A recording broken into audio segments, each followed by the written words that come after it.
From Del Rio, Texas,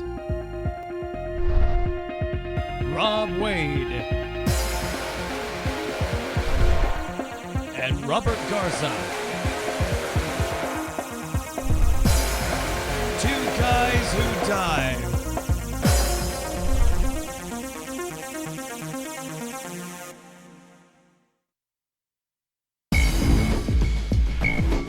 This episode of Two Guys Who Dive, recorded live, 17 May 2014, episode 103. That's Decompressing.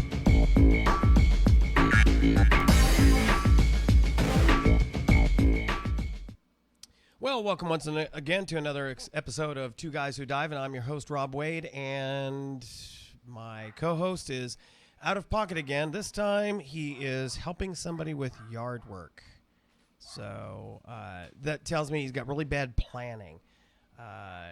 And I apologize for the delay in tonight's episode. Unfortunately, had practice, or fortunately, I guess for me, had practice with the contemporary Christian band that I'm a part of, Living Water Sound. You can look us up on the internet. We're getting ready for some ministry events, some gigs coming up in the next couple of months. And as luck would have it, the drummer we're trying to get rolled into the group had got a promotion, which is great news for him. But unfortunately, that meant that he was on a different schedule and wasn't able to practice with us. So we're not sure what his schedule is going to be like, which means that I'm still going to be subbing on the drums, which is okay. I thoroughly love playing the drums, but since the 80s, really, the keyboards have been my primary instrument that I play. That's what I play at church when I'm leading praise and worship, is the keyboards. But of late, the last year or so, I've been able to get back on the drums doing some stuff, and it's fortuitous that I did, because now with our longtime drummer having taken a job in Florida and moving away, that meant that he was unavailable, of course, to be with the band anymore, and we were searching for a new drummer. We thought we had one, and his schedule has been such that it's been very difficult to line anything up as far as practices. So I've never actually met the guy. The rest of the group has played with him or practiced with him on a number of occasions, but I have yet, because of my schedule, I've yet to have an opportunity to actually practice with him, which means that I get to play drums a lot. And we had fun tonight because we were bringing back some old songs from our first CD that, of course, I was not the drummer on, but I've played them as a keyboardist enough that I was familiar with the drum parts and kind of had my own flair, my own style for them, for the songs, so kind of brought that to bear. And so we had fun with that, kind of revisiting, getting ready for gigs coming up. And I'll probably share more details on that in upcoming episodes. So if you happen to be in an area that we're going to be playing, because one of those is going to be San Antonio, love to have you come out and check us out. Who knows, you might have a great time. So anyway, that caused me to be late. That pushed my afternoon late. But then, as it also happens, this weekend at our church, we have a guest speaker who's also a contemporary Christian artist, R&B style, Delmar Coward. Matter of fact, let me bring up, if you go out to thevisionministry.org, you can check out some of his ministry stuff. But here's just a shot with his team singing at a particular church. Love his voice, love his music. Very anointed stuff. Definitely gets the place hopping. So if you happen to be in Del Rio tomorrow and don't have a home church, love to have you come out to Grace Community Church, 709 Kingsway. Just look it up on the internet. We have a website and everything. And, of course, we live stream that service, and we're on YouTube as well, so you can check that out. So we're going to have a fun time with him. Never know what's going to happen. Very anointed speaker and singer. And so we were, since he got in town, obviously, tonight, we wanted to do a quick sound check with him. And so that ran a little bit longer than I was planning. So that caused a little bit of delay getting back here to the Casa, the home studio, to Ceti Fox Productions to do the podcast. So anyway, here we are. It's been a very busy, eventful afternoon or day, actually. Get a lot of stuff done.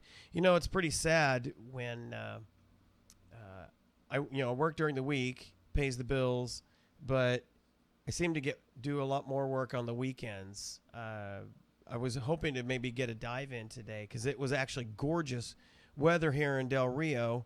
Matter of fact, let me see what the current temps are. That seems a little, it says 88. I think it was a little bit warmer than that today. It was probably pushing over 90. And would have been great diving. Not too much of a wind, a breeze, so that wouldn't stir up so much silt and other particulates. For those who are new divers or not divers, visibility is affected by a number of things. Obviously, freshwater usually has a higher degree of problem with visibility because of what's in the water than you do in salt water. But like here at Lake Amistad, the kind of issues that we typically run into are winds. It churns things up, and also as it warms up, algae grows, and so we have the algae blooms, and so that definitely creates a nice thick green tint to the water.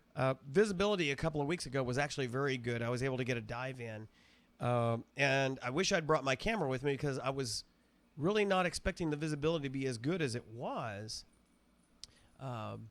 The water temperatures at the surface still chilly because we've not had enough consecutive really hot days to really start warming the lake up. It still gets pretty chilly at night with few exceptions.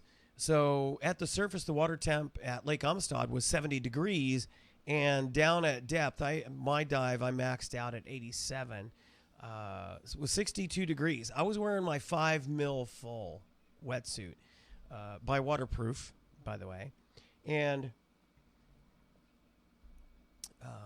I was okay. I think I would have been more comfortable in my 7 mil. But I didn't wear a hood or gloves. Of course, I always wear boots. But I didn't wear a hood or gloves, and that was fine. I did have my do-rag, my bandana on to keep my head warm, and it's just really cool to wear them. But outside of that, it was just the wetsuit, and I was okay. I was down for 45 minutes, and I had a good time. The visibility was about 25 feet, which was great. Again, why I wish I had brought my camera with me. I was diving out at Spur 454, for those who are familiar with Lake Amistad. And so it was a cliff dive, a cliff wall. And so the lake is actually, even though everybody says, well, it's still dropping, it came up evidently quite a bit even after the end of last season, because the water is higher now than it was at any point that I went diving last year. So accessibility to a really comfortable entry point, all rock, but most of the places you go are going to be either muddy or it's going to be very steep and you're climbing down rocks. Scuba Cove is like that right now. Very steep entry point. But right now, Spur 54 is actually a pretty easy entry point. Very easy you can wear your gear down and not worry about falling. And like I said, visibility was great. And because lake's up, that means that wall dive is a deeper dive. So I'm thinking, if I remember correctly, I'd have to look at my logs. Good reason to keep your logs up. If I were to look at my log, I bet it would show that max depth last year was about 75 feet.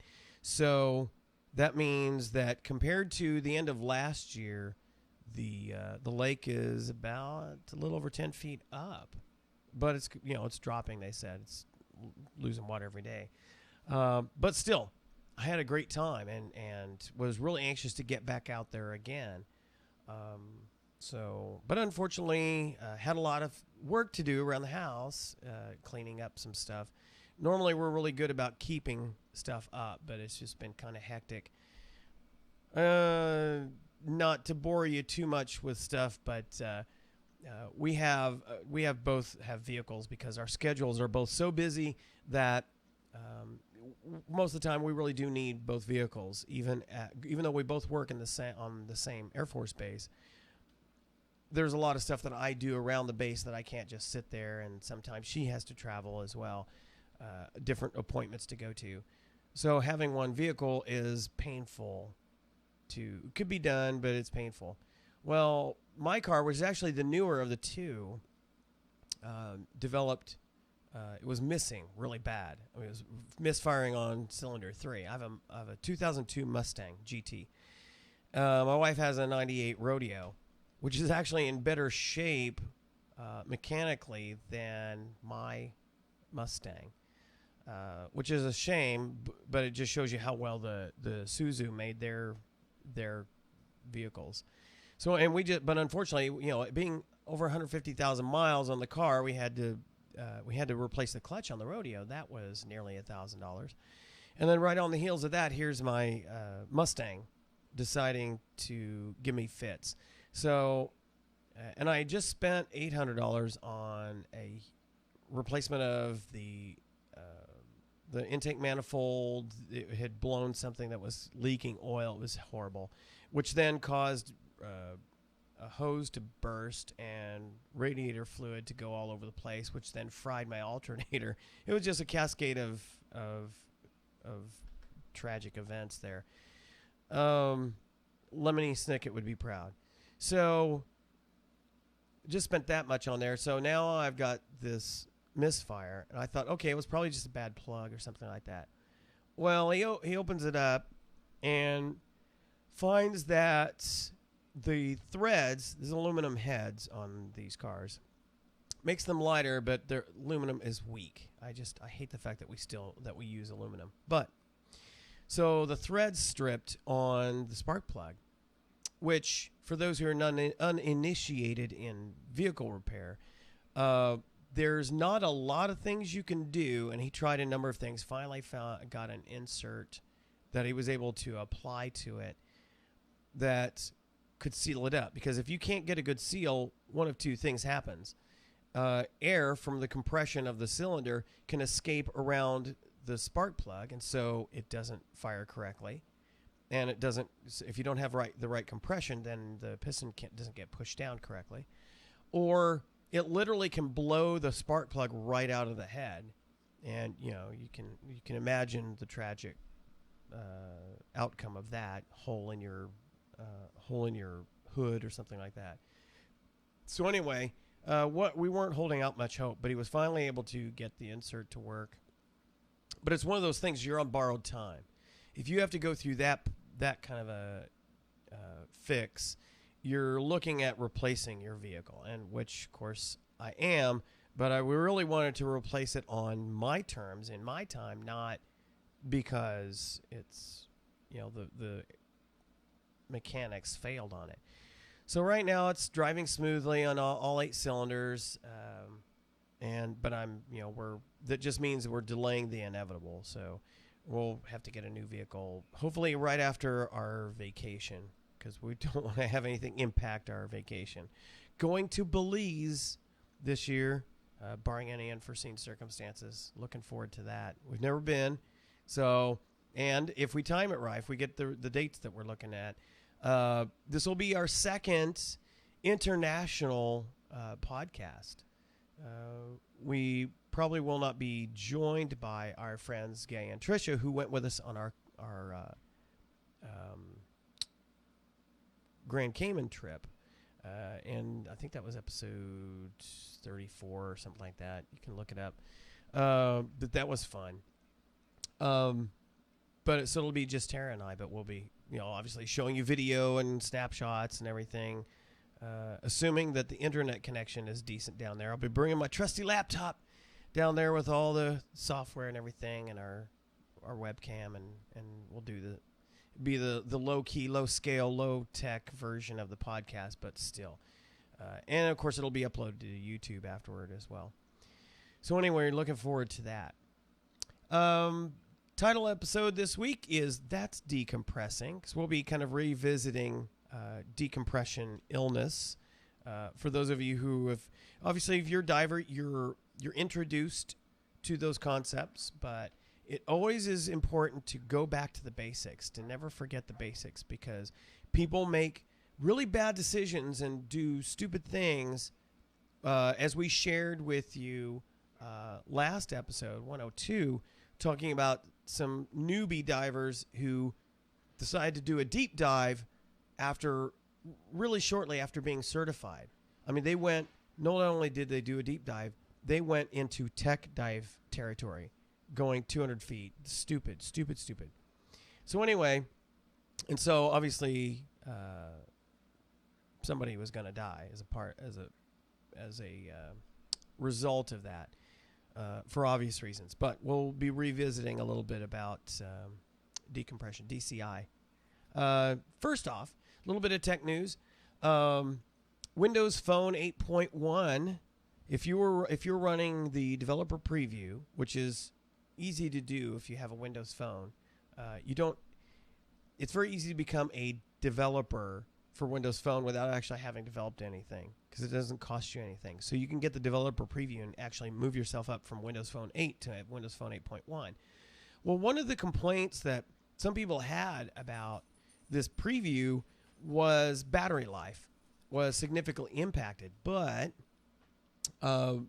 surprise, unannounced, a update came out this past week for the developer preview, which actually made dramatic improvements in the battery life, and also a number of fixes in the background, and apparently also impacted a number of apps that you have installed for, kind of updating them. Because after I installed this update, I had a number of, probably a third of my apps actually went through a reinstall to get some updates to actually work with this. So that was pretty cool.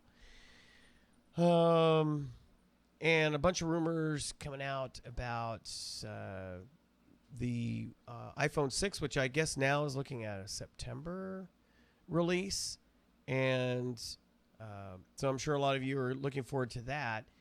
It's pretty much settled now. It is going to be a bigger unit, and it might actually have near field communication, or NFC, which will be good because you already have that on Windows Phone devices and Android devices. And it's just a neat way to expand your ability to pay for things. In other countries, they actually have a pretty robust NFC capability to use your phone to pay stuff. And matter of fact, Japan, that's typically what happens. They just kind of tap their phone to stuff to pay for things. And so it looks like, I bet you, if iPhone comes out with that capability, then everybody will make it mainstream, because they don't seem to have any legitimacy if Android or Windows Phone has that capability. But if Apple adds that to their iPhone, their newest iPhone, then you'll probably see that taking off. So more and more of your shops will have NFC payment capability, which will be kind of cool. You won't have to carry a wallet around, but you better protect your smartphone, that's for sure. Movie reviews. I think I shared last episode. Maybe I didn't. We went to see, last week we went to see Spiderman2. It pretty much sucked. Let me tell you. The Stan Lee and the Marvel Universe, the company is involved with that franchise of comic book characters come movie icons, have done a wonderful job of integrating and creating continuity and consistency in writing, visual effects, and across multi-platforms, web, and certainly on we watch on the television. We watch Marvel's Agents of Shield, which features Phil Coulson from the Avengers and Iron Man, and a ragtag group that's under his command. But they've integrated some of the episodes with things going on in the various Marvel movies. They've had episodes that tied in with Thor, that tied in with Captain America. It's amazing. And the season finale, they had Nick Fury show up on the episode, which is pretty cool. So, but Marvel's done a wonderful job of bringing all those together. DC Comics, horrible. They seem to be embarrassed about their own franchise. They can't settle on anything. The Superman movies have been all over the place. They had something going right with The Dark Knight, but now they're putting Ben Affleck. Stupid idea. Ben Affleck is going to be the next Superman, or the next Batman in Superman versus Batman. And it's just a disaster. And then they've got The Arrow, which we watched that, and it's well done. But, they had Smallville, which they could have taken those characters and really gone with them, but they didn't. They had the Green Arrow. They had all these different DC characters that were there. And they did a decent job with them, and I thought, okay, if they're going to do spin-offs, they could just really get some great mileage and ultimately graduate them to the movies if possible. So they rebooted the Green Arrow, and they just refuse to call him Green Arrow. It's just the Arrow. And they've created a whole new backstory for him, and they've created a new backstory for the Black Canary, and twisted things beyond that don't just mesh up very well with the comics. So, and they are about to do a spinoff for the Flash, because they did introduce him at the previous season. So he's going to be starting up, and at least there is going to be a tie-in there. But again, DC Comics just seems to be embarrassed about their whole franchise, and they just keep making stupid decisions as far as what they're doing with the characters and the shows. So I'm absolutely not going to go see Superman versus Batman. That's going to be an embarrassment. So we went to see Spider-Man. I'll say all that to say this. We went to see Spiderman 2. I'm not a fan of Spider-Man. That's another one. That's an unfortunate case of they keep rebooting that one. And Spider-Man is the Achilles heel for the Marvel Universe. They just can't do anything right with that. And this last one was abysmal.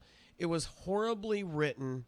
The editing was horrible. And there's just no chemistry between the two main characters, Gwen and Peter Parker.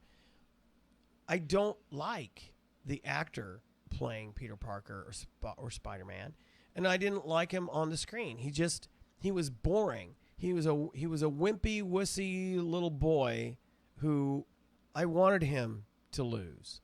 And his girlfriend, Gwen, I wanted her to, there was this whole big breakup, on again, off again. I'm like, please, you're done. Move on.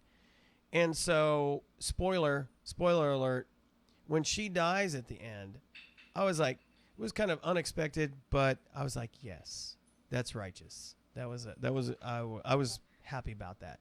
So just poorly written. And then, of course, there's a tradition that there's always an extra scene of some type partway through the credits. So we stayed expecting to see something. And all we saw was an advertisement, basically, a clip, a trailer for the next X-Men movie. So it was just a letdown from go. Fast forward 1 week, we went to go see the new Godzilla movie. And it was pretty awesome. It was well done. For those who are familiar with the the old Japanese series, which actually is still done, and they still do the guy in the rubber suit. It's just horrible. But for those who are familiar with that, you typically were always rooting for Godzilla. Well, interestingly, this thing was set up that where you have other monsters involved, and it was, again, suspending disbelief about technology and nature, and ignoring the obvious, the planet is getting you back kind of underlying theme here. They played it obviously serious enough that you still found yourself rooting for Godzilla, even though he was wreaking havoc and killing people, as you know, in his tirade too. So it was just kind of one of those things. He was like the anti-hero. But the neat thing was they really showed, for the most part, the military had a heavy part to play in this, but not in the way you probably typically expect. But it was kind of exciting. It was kind of neat to see them, the hoorah kind of feel. I was like, okay, well, they're doing right by the military. It's pretty cool. So well done graphics, well done storyline, well done in the writing. So if you haven't seen Godzilla, I encourage you to go see it. And there really wasn't any bad language in it too, which I was pleased to see. And probably they made sure of that because they knew there would be a lot of kids coming to see this, and there were. Interestingly, when we saw it Friday night, the earlier show, a lot of the pilots from out at the base were there. So they were, it's not often you have a movie where people applaud different scenes, and they did. It was pretty cool. So go out. So I give that a thumbs up. I give it probably an 8 out of 10. Probably an 8 out of 10, because there were some slow parts that kind of like, okay. But still, pretty good. So I recommend you go see that. So in the news, in the dive news, Cozumel gets yet another brand new, this one's a state-of-the-art hyperbaric chamber. Costa Med Hyperbaric Center is now the preferred provider for Divers Alert Network. So for those who are living under a rock, have not seen our episodes, don't know what Divers Alert Network is, it is an organization that does a lot of studies on diving, physiology, effects of pressure, decompression illness, decompression sickness, various safety. They really are on the safety side and health side of scuba diving, and they have a great magazine. Let me switch cameras here. They have a great magazine if you become a member. Alert Diver. It's really cool. Very good magazine, glossy. A lot of features, not just about the safety side. They even talk about things like photography, things like that. But they do a lot of research and report on things like in the latest edition has under their research, education, and medicine, expert opinions. They have an article on tobacco, marijuana, and asthma, and talking about what are the indications, what are the things that you should be aware of. And something I didn't know, that marijuana actually has a much higher,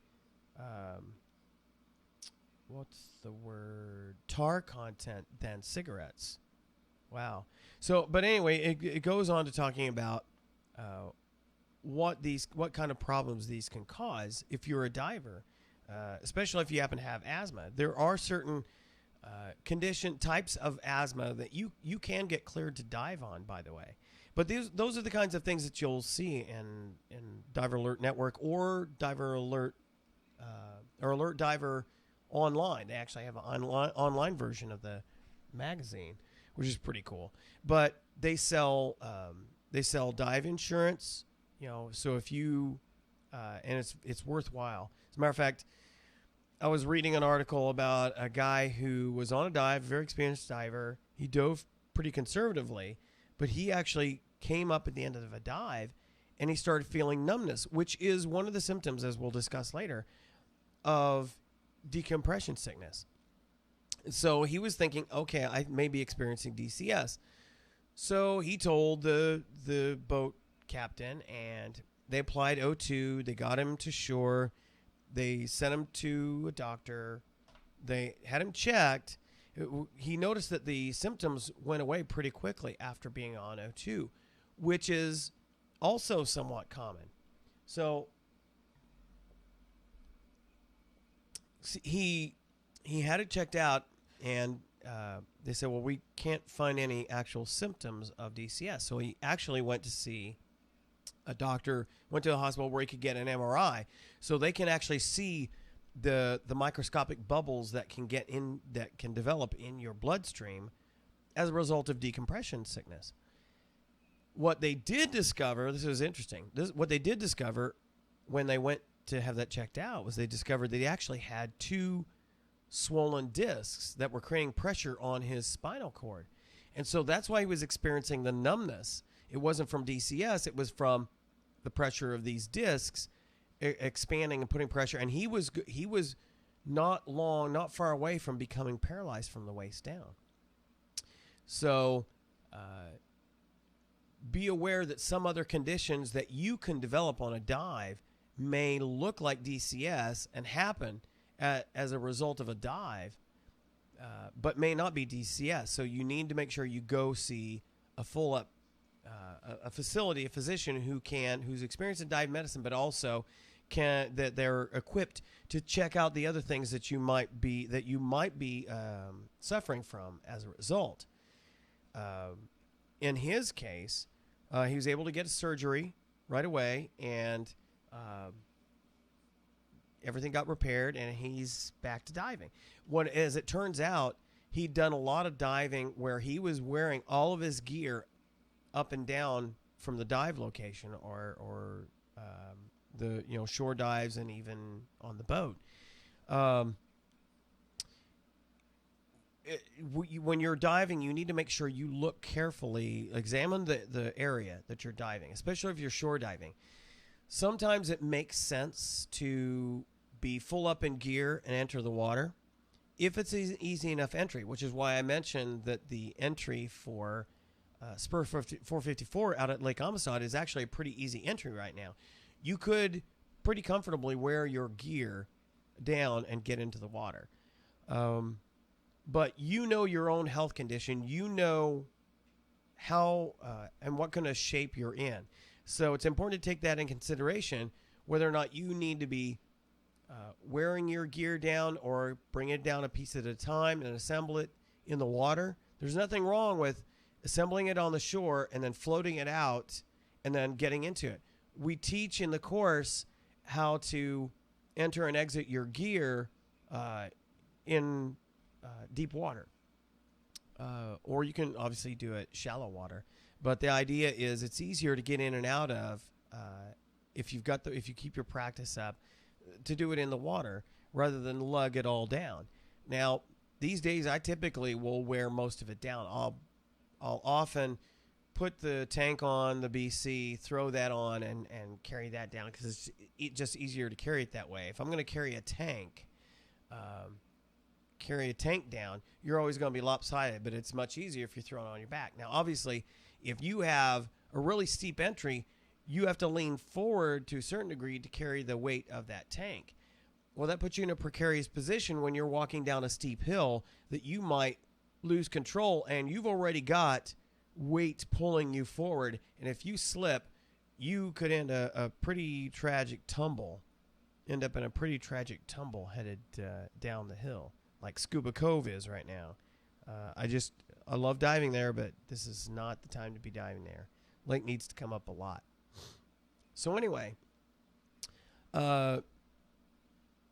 he had, obviously he wasn't experiencing DCS, but what he thought was DCS prompted him to seek medical attention, which revealed a much more serious, potentially permanent problem that he got fixed, and now he's able to go back to diving, which is great. And obviously he's going to be more careful about lugging gear around because they didn't say exactly what they did with the surgery to handle the discs, but it's fortuitous that he actually had a situation where he was able to seek medical attention right off the bat. So Cozumel has a brand new hyperbaric chamber, and it surpasses the international standards.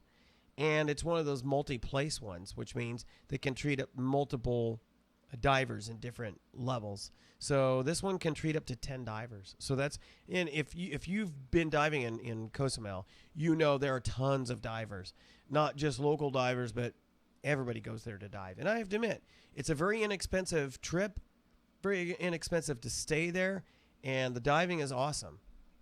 There are very few bad dives in Cozumel. I will warn you though, it's all drift diving because the way the currents are around the island, it's all drift diving. So be ready for that, especially if you're a photographer, if you're an underwater photographer. Take that into consideration. Talk to the dive masters. Find out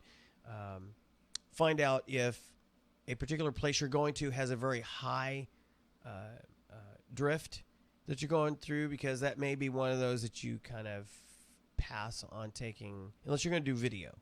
Video would be okay. But it's hard to take stills when you're working so hard against it. Working against the current, you will blow through your air pretty quick. So revisiting decompression illness.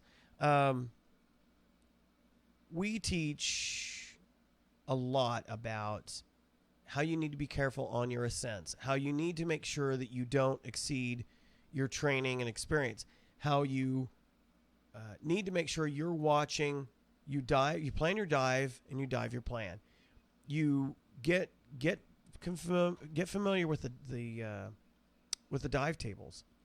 Even if you're diving with computer, you want to make sure that you don't exceed the limits of your dive computer or the dive tables if you're diving old school.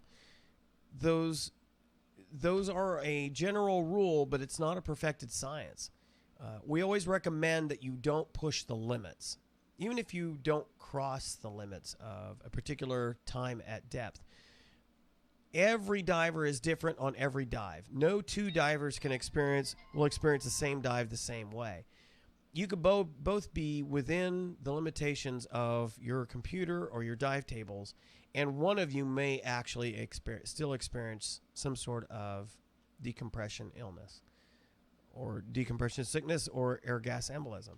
So there are two types of injury categories, if you will, that fall under the category of decompression illness.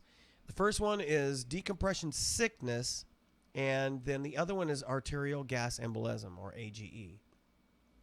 29% of dive fatalities are centered around AGE, arterial gas embolism. And it's usually a result of insufficient air supply, and it triggers an incorrect reaction. In other words, here's the scope of what happens. You're on a dive, you're not paying attention to your submersible pressure gauge, and you suddenly find yourself in an out of air or low air situation. And you have not maintained a close proximity to your dive buddy, or your dive buddy is in the same situation. And then you end up running out of air, and so you end up polarising to the surface. And by polarising, if you've ever seen a Polaris sub do a breach where they blow the ballast and then they pop up over the surface and then land, we call that polarising. So if you make the mistake of running out of air at depth and you're screaming and you don't follow your training, you might go screaming for the surface. Panic is what it is, and it tends to take over people and make them do very, very unsafe, stupid, and often tragically fatal things. You scream to the surface, well, a number of things can happen. If you're not doing the ah sound or doing the little trail of bubbles out of your mouth as you're coming to the surface, then you're likely going to experience pulmonary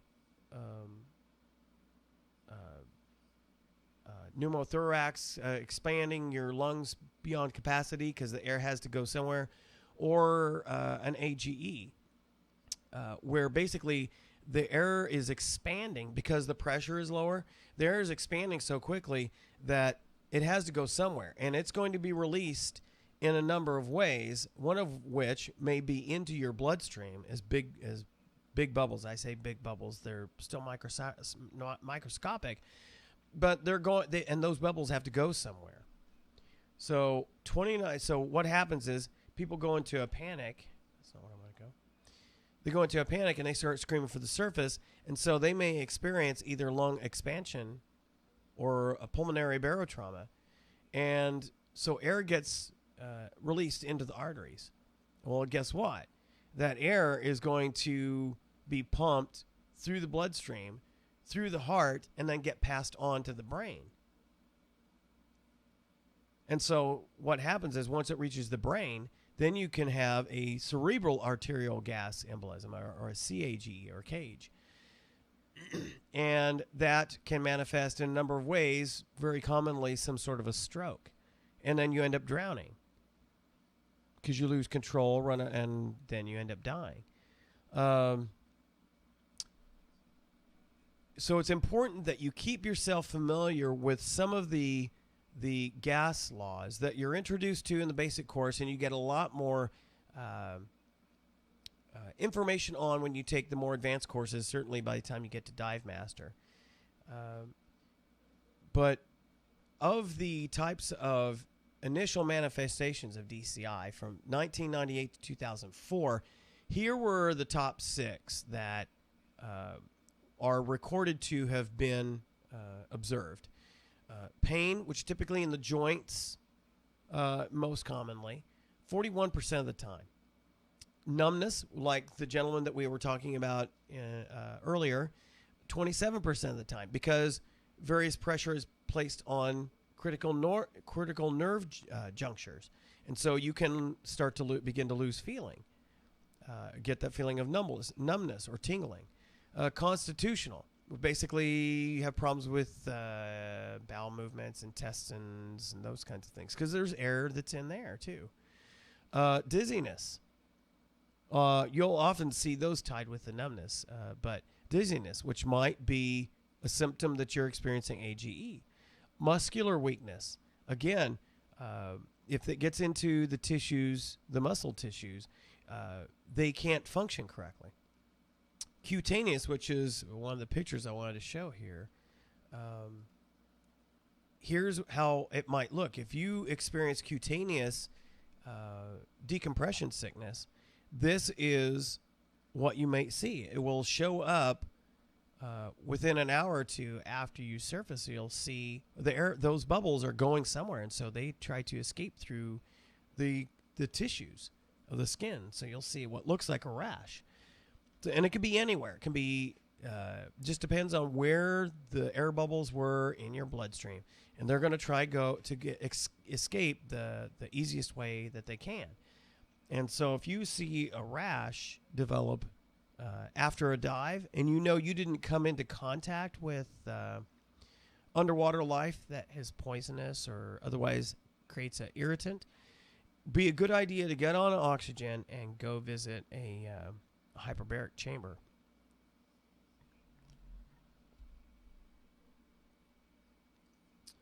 So the gas laws we were talking about.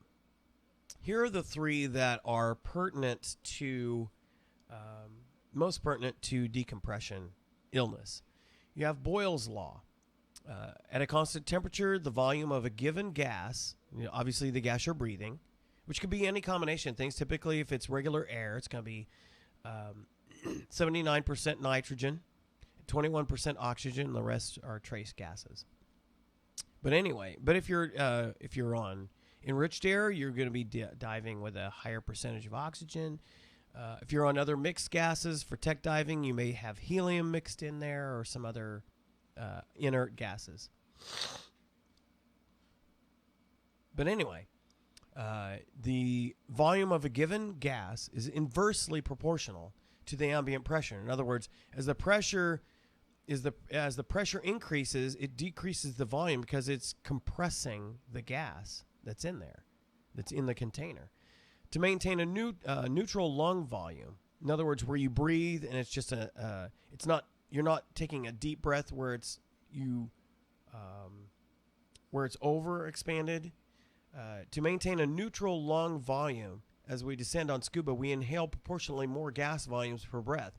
So that's why the deeper you go, the more gas you go through, the more of your tank you go through. That's why it's kind of funny to me, and I'm sure to other divers, when you have somebody who's a non-diver come up and ask you, well, how long does a tank last you? Well, and then the safest answer is it depends, because it depends on your lungs. It depends on your health. It depends on the temperature of the water, because you're going to go through more air to compensate for, so your body can warm up. And then obviously the deeper you go. If I go to Balmorhea State Park, which is 21 feet, I can get 2 hours off of an 80 cubic foot tank easily. But if I go out here on a typical dive where I'm going down to 60, 80, 90 feet, I'm not going to get, I'm going to get less than an hour or close to an hour off that same tank. So the deeper you go, the more air it takes to fill up your lungs to the full amount. Okay.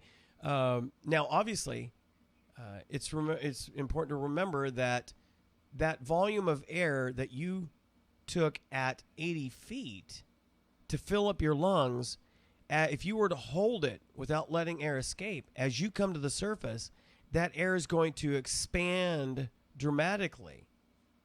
It'll expand several times the volume that your lungs are actually holding, because the ambient pressure is lower as you come up, as you ascend. So that's where you can get these things like you come up too fast, you're holding your breath, and you can create some serious damage, often ending in death. Dalton's law: the total pressure exerted by a gas mixture is equal to the sum of the partial pressures of each individual gas in the mixture. In other words, the total pressure of the air in your tank is going to be exactly equal to the partial pressures of the 79% nitrogen, the 21% oxygen, and the rest trace gases.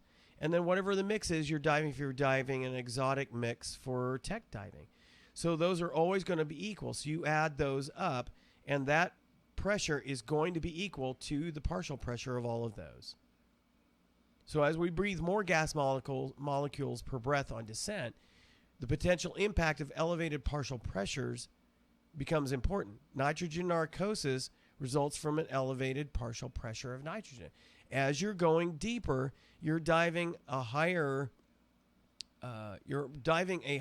amount of, or breathing a higher amount of nitrogen at 79%, the deeper you go, because more of that has to go into your lungs in order to fill your lungs.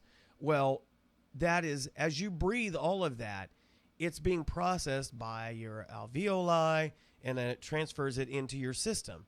Well, nitrogen is essentially inert, but it does have an effect on your nervous system. It does have an effect on the tissues of your body. And so the deeper you go, the quicker you get saturated. Your body gets saturated with the nitrogen in your system, which is one of the things your computer is tracking, or that your tables account for if you're following your tables. Henry's law. At a constant temperature, the amount of given gas that dissolves into a liquid is directly proportional to the partial pressure of that gas above the liquid. So think of it this way. In physiological terms, the gas pressure exists in our lungs relative to the gas pressure in our blood. So in other words, you reach a saturation point. The greater the pressure of gas in our lungs, the more gas will dissolve into the blood in our tissues. And so this is the basis for decompression sickness. You reach at every depth, you reach a saturation point where no more can get into your system. And then you come up, let's say you reach your saturation point at 90 feet, and then you come up to 70 feet. Well, what happens is you're still under pressure at 70 feet, but you're off-gassing because there's now less pressure around you, and so you're breathing a lower pressure of the air, which means you're breathing a lower pressure of nitrogen into your system at 70 feet than you were at 90. So actually, if you've come up at a safe speed, safe rate, then you're aspirating, or you're breathing out through exhaust gases, you're breathing out, your body's releasing some of that nitrogen from your tissues, from your bloodstream, to the point where it matches the new saturation point. So it only reduces to the level to meet you at 70 feet. So an example of how you can use this to your advantage to extend your dives, and again, I stress, don't push yourself to the limit, but here's how a dive computer helps you. I have my dive computer set to signal me, alert me, has audible signal and flashes. It sends me a signal, it alerts me when I'm within 10 minutes of reaching my maximum time at a particular depth, which is essentially saying I'm within 10 minutes of my saturation point of nitrogen at that depth. So what happens is I'll have it alert me at 10 minutes prior to that point, and so then I will come up 10 feet, say. Well, guess what? That resets the time. And you actually watch the clock in the computer. It's pretty cool. There's a timer that's showing you and it's counting down how much time you have to spend at that depth, because it's recalculating always as you change your depth. So with it set at 10 minutes, 10-minute warning, at let's say 90 feet, I come up to 60 feet or come up to 80 feet. It gives me more time because it realizes that I am now actually releasing some of the nitrogen that was in my system that was close to saturation. I'm releasing that till it reaches a new saturation point. So now it kind of moves. Now I've got, let's say, 15 minutes or 20 minutes of bottom time left till I get, or maybe let's say 10 minutes, and then till I hit my new 10-minute warning. So bleep, bleep, bleep, it warns me. So I come up another 10 or 15 feet, and it resets the clock, giving me more time until I reach my new 2 minutes. So basically, and I've got a dive I've got on video that we did out what we call the mound. It's out directly across from the Air Force Marina, where you can hear me chasing my timer, chasing my signal. So we went down deep, and so I got the warning. So then I came up a little shallower, and I cruised a little bit longer, and you hear the alarm again, and so I come up shallower. So basically, I was doing a stair-step effect. I was chasing my timer. So you can really extend your dives by setting that kind of feature in your dive computer, and then following yourself in a stair-step up, and you can really maximize your dive. And really, at that point, the only thing that you are worried about at that point is how much you're going through your air and temperature, because you go deeper, obviously it's going to be colder, and you don't want to experience hypothermia, which obviously would make you go through your air faster too. So that's a way you can kind of use that the Henry's law to your benefit as you're on a dive. So all of that to say that avoiding decompression illness, decompression sickness is easy to do if you stick to your training, if you stick to your experience level and don't go beyond that. Keep calm if you run into a situation.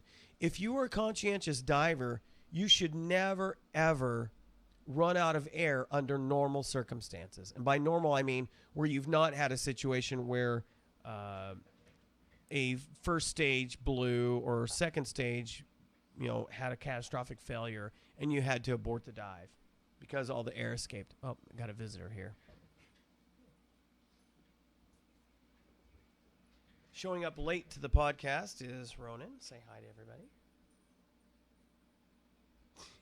So cute. Get back behind me. So anyway, maintain your gear, and if you don't have any catastrophic situations, which normally you don't, you should never run out of air. You should never run low on air. You should always surface with no less than 500 pounds of pressure in your tank. So under those circumstances, you're not going to be put in a trigger situation where you need to ascend quickly. Now, assuming that you have a normal dive, the next part to protect yourself against decompression illness is to simply maintain a safe ascent rate. You have a computer. If you have a computer, it's going to give you, most of your computers today actually now key off of 30 feet per minute as opposed to 60, which is what we teach, although that's actually being revised now to 30 feet per minute. But as long as you watch your computer or watch your smallest bubble and don't ascend faster than that, you're going to be pretty well protected against DCS. Now, it's still not 100% guarantee. As I said, every diver is different. Every dive is different. But you are more likely to avoid some sort of an issue if you simply take it slow. Come to the surface. Make sure the deeper that you go, the more air you give yourself, the more air you keep in your tank before you start the surface. So if you're supposed to come up with no less than 500 PSI, then you want to make sure if you're doing a deep dive that you start your ascent with a lot more air than that. If you're really shallow, you can cruise, with 600-700, doing your safety stop, and you're going to come up fine. So take that into consideration. The deeper you dive, you need to start back with more air in your tank than if you're on a shallower dive. So I have only experienced moderate decompression sickness once. I was well within the I was diving very conservatively, but it was a deep dive, and I think I was probably experiencing like a cold or something like that, and those kind of things can actually adversely affect you. And I came up and actually had a little weakness in the muscle tissue.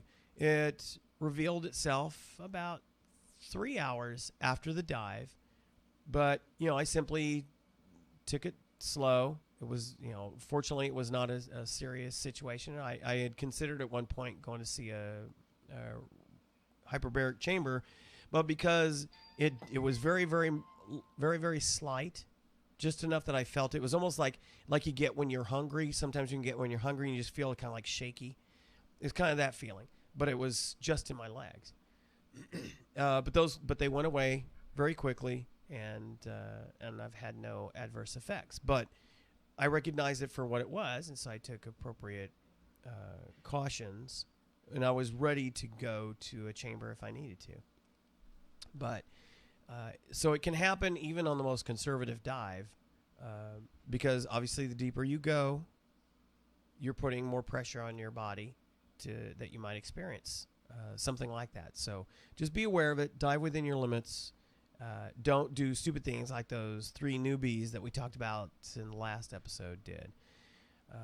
Keep it shallower. If you're feeling sick, either consider not doing the dive, or if you think it's under control, just dive much more conservatively than you normally would, and you'll head it off at the pass. You'll avoid potential DCI or DCS or AGE.